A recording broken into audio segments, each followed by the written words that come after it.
મોરબીના જેતપરમાં જે વીજલાઇનના વિરોધમાં આંદોલન ચાલી રહ્યું હતું તેમાં સૌથી મહત્વનો ચહેરો રાજ્યમંત્રી કાંતિભાઈ અમૃતિયાના ભાઈ હતા રાકેશ અમૃતિયા। આપણે તેમને ઘણી વખત સ્ટેજ પરથી ખૂબ તીખા નિવેદનો આપતા સાંભળ્યા છે, પરંતુ આ બધાની વચ્ચે આજે સમાચાર સામે આવ્યા કે તેનો ભાગીદારીનો જે ધંધો હતો સ્ટોન ક્રશરનો, તેના પર ખાણ ખનીજ વિભાગના દરોડા પાડવામાં આવ્યા હતા અને તેને લઈને રાકેશ અમૃતિયાએ અમારી સાથે વાત કરતા અવનવા ખુલાસા કર્યા છે। નમસ્કાર, ગુજરાત BS9 TV ન્યૂઝમાં આપની સાથે હું છું ભગવતી વિશાવડિયા।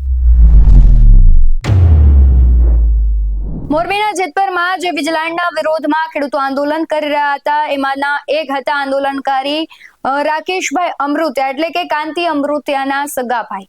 તેમણે ઘણી વખત એવા નિવેદનો આપ્યા હતા ઉપવાસ છાવણીના એ સ્ટેજ પરથી કે હવે તો સરકાર સામે લડી લેવાનું થાય છે, બાકાજીકી બોલાવવાની થાય છે, મોરે મોરો કરવાનું થાય છે અને ત્યારબાદ હવે એમાં એક્શન એ આવ્યું છે કે તેમના એ નિવેદનોની ક્યાંક અસર સરકારને એવું હતું કે આ આંદોલન ઉગ્ર બનાવશે તો અત્યારે ત્યાં ખાણ ખનીજ વિભાગના દરોડા તેમના જે ધંધો છે તેના પર પડ્યા છે। લાલ ગાડીમાં ફરતા મિનિસ્ટરોને 108માં ગાલવાની અને પૂર્વ કલેક્ટરને વીજ થાંભલે બાંધવાની રાકેશ અમૃતિયાએ ચીમકી ઉચ્ચારી હતી। રવિવારે સ્ટોક વેરિફિકેશનની કામગીરી માટે ખાણ ખનીજની ટીમ ત્યાં પહોંચી હતી તેવું અધિકારી રટણ કરી રહ્યા છે, પરંતુ રાકેશ અમૃતિયાએ શું ખુલાસો કર્યો છે તેના પર નજર કરીએ। આજે તંત્ર દ્વારા ઉપરથી દીધેલ તંત્ર ખાણ ખનીજ વિભાગ એ લોકો આજે અમારે કેટલી રોયલ્ટી, કેટલો માલ બધી તપાસ કરવા આવ્યા, બધું ચેક કર્યું, છતાંય એને ખબર છે અમારે કાયમીના માટે અમે રોયલ્ટી એડવાન્સ પૈસા ભરી, એ એને ખબર છે। અને જ્યારે રાજકોટ જિલ્લો હતો ત્યારે મારા એડવાન્સ $2 લાખ રૂપિયા હું એડવાન્સ ભરું પછી રોડ, છતાંય સરકારના તંત્રે મારે 2 કલાક પડી રહી, રોયલ્ટી નીકળતી નથી અને છતાંય તપાસ કરવા આવે તો જે કરવું એ તપાસ, જે હજી કરવું કરે, પૂર હોય તો પૂરી દે અને હવે કોઈના બાપની તાકાત નથી કે અમે પાછા વરવાના હી, તમારે જેવું દબાણ દો, પૂરવા પૂરી દો, જે કરવું હોય।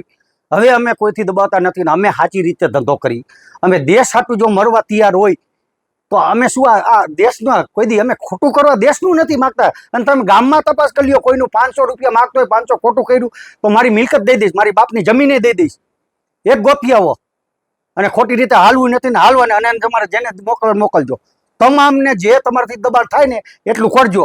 જે તમારામાં તાકાત જેટલી સહન શક્તિ છે ને એટલી એથી જાજી તમારે પછી સહન શક્તિ રાખવી પડશે। દોસ્તો, જે રીતે સમાચાર મળી રહ્યા છે કે કિસાન આંદોલનની અંદર 20 દિવસ સુધી ઉપવાસ કરનાર કાળુભાઈ અમૃતિયાના બંને ભૈડિયા ઉપર સરકારના ઈશારે ખાણ ખનીજ વિભાગ અને જીબી વિભાગની રેડ કરવામાં આવી છે। આ રેડ માત્ર ને માત્ર કાળુભાઈને દબાવવા, ધમકાવવા માટે અને કિસાન આંદોલનમાંથી ખસી જવા માટે જ આ રેડ કરવામાં આવી છે એવું અમારું કિસાનોનું અને આગેવાનોનું સ્પષ્ટ માનવું છે।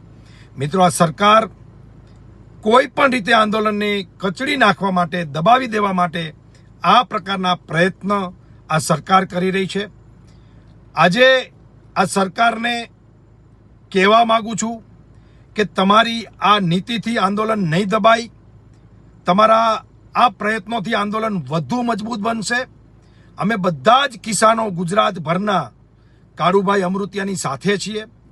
તમે આવા ખોટા પ્રયત્નો કરી, લોકશાહીની હત્યા કરી, અધિકારીઓનો ઉપયોગ કરી, દબાવવા ધમકાવવાની જે રાજનીતિ કરી રહ્યા છો એને અમે સખત શબ્દોમાં વખોડી કાઢીએ છીએ અને આવતા દિવસોમાં તમે આવા કોઈ પણ પ્રકારના પ્રયત્ન કરશો તો અમે તમારી સામે મોટું આંદોલન ઊભું કરશું।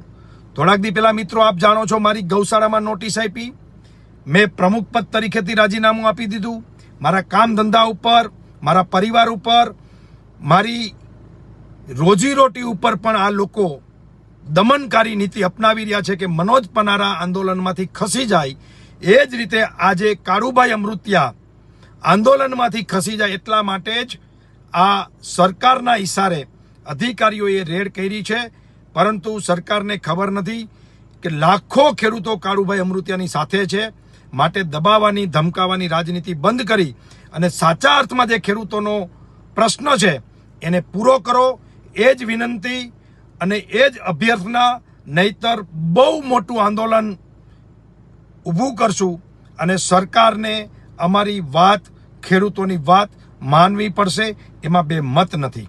એટલે આ નીતિની અમે સખત શબ્દોમાં વખોડી કાઢીએ છીએ અને કારુભાઈની સાથે છીએ. રાકેશ અમૃતિયાનું જે નિવેદન સામે આવ્યું છે, સાથે જ ખાણ ખનીજ વિભાગ દ્વારા દરોડો પાડવામાં આવ્યો છે. આખા આંદોલનને લઈને તમારું શું માનવું છે કમેન્ટમાં જરૂરથી જણાવજો. બાકી આવા જ વધુ અહેવાલો સાથે ફરી મળતા રહીશું. તમે અમારી યુટ્યુબ ચેનલને સબસ્ક્રાઇબ કરવાનું અને ફેસબુક અને ઇન્સ્ટાગ્રામ પર ફોલો કરવાનું ભૂલશો નહીં. બાકી નવી અપડેટ્સ મેળવવા માટે જોતા રહો BS9 ટીવી ન્યૂઝ. નમસ્કાર.